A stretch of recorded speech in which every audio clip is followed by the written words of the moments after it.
know how to deal with it emotionally. According to a new report from the University of Illinois at Chicago, there are serious gaps in Chicago's commitment to address public mental health regarding terrorism. Joining me is Dr. Chris Stout. He's a clinical professor of psychiatry and on the faculty at the Center for Humanitarian Response to Social Catastrophe. Dr. Stout, thanks for coming in tonight. Pleasure to be here. That's a mouthful. Tell me what that is. International Center for Humanitarian Response to Social Catastrophe. It's a center at UIC in the Department of Psychiatry that has been founded by Stephen Wine, a psychiatrist there. And it was really Stephen's brainpower and horsepower behind that center to help deal with things that now have come up in the context of terrorism. It wasn't originally developed for terrorism, but certainly fits within that scheme. We mentioned that there's a gap, according to this report, in the city's commitment to mental health when it comes to terrorism.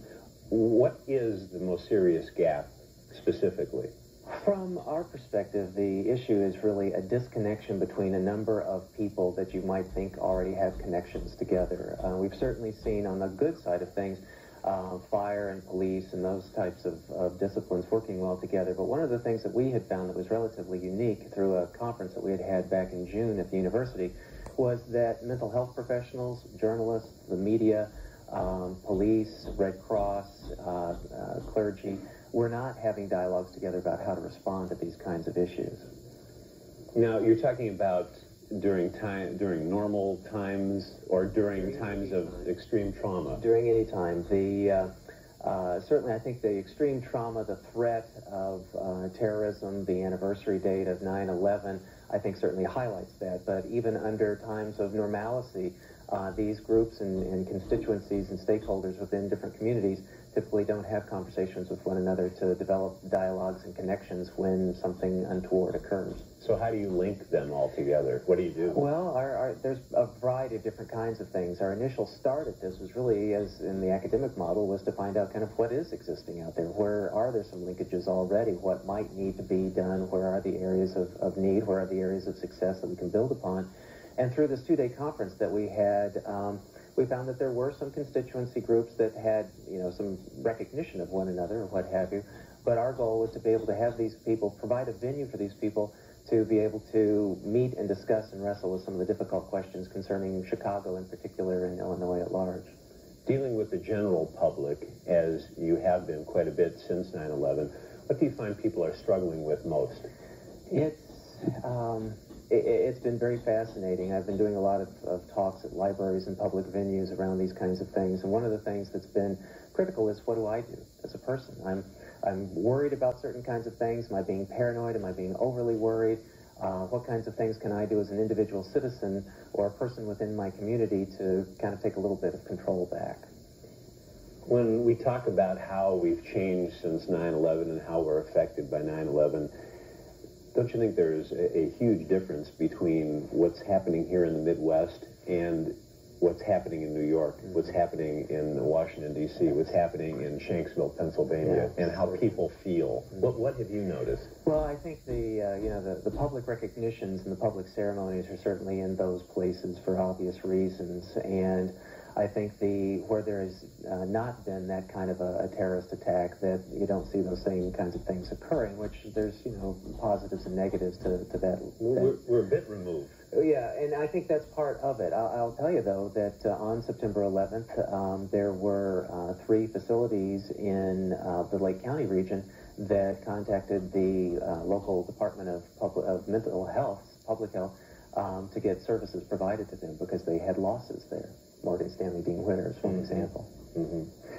You say that we need to be better prepared for stress and to handle stress in general, both small and large stresses in our lives. Can you elaborate on that a little bit? Sure. Typically, within psychiatry and psychology, our history is always working with problems and being very problem-centered, problem-focused, and probably to a fault more pathologizing different kinds of things and working with those kinds of problems. With this kind of a model in this era, the idea is to look on building resilience and strength in individuals, that you could be stressed by these kinds of things and have concerns and worries, but the idea is to be able to teach people different kinds of skills, people that don't have a mental illness, people like you and I that can have concerns about these things, but be able to get resources to be able to learn how to cope, deal with things with our children better, those kinds of things. Talking about resources now, on our website we have posted, it was about a dozen almost, different sites where you can go for personal help. Can you generalize what these sites are all about? These websites are a wide variety of different kinds of things, but they've been the kinds of things that people have been asking for. So there are issues of how to deal with things psychologically and emotionally. There are how to stock your house in case of any kind of an emergency, be it a terrorist attack or be it a power outage. Now, are these sites that have not been widely publicized? Are they being used? They have been, most of them have been very widely publicized. They do, I was talking earlier that there's not a good housekeeping seal of approval, but they're government-sponsored sites, they're professional organization sites, so they're sites that people can go to and trust the content on them to be helpful. For those, you just go to WTTW.com. Talk for a minute or two here about the difference between the way we are now and the way we were last year, and what you see happening as the years go on from 9/11. Yeah, it's variable. I think, the world did change on 9/11 2 years ago, not just the United States, I think, but certainly, the global world, and certainly specifically here in Chicago. I think that we'll see people respond to it differently in different kinds of ways, depending upon the nature of what it is that they do, how they manage their own kinds of stresses. I think people... some people, it's important to recognize anniversaries and have respect for that. It's not appropriate to be in denial or to minimize those kinds of things.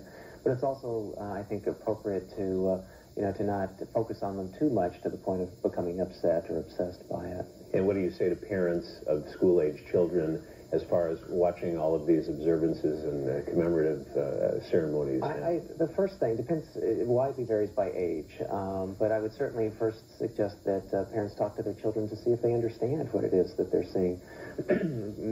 Teenagers, probably certainly do, but maybe younger children don't understand. They might not understand, is this something that just recently happened or what's going on? And I think it's appropriate for parents then to, perhaps use some of the resources through WTTW.com's websites to see what's the most age-appropriate way to approach my child to have a discussion about this. Some parents themselves may not feel very well equipped to talk about it. It may stimulate emotions in them as well.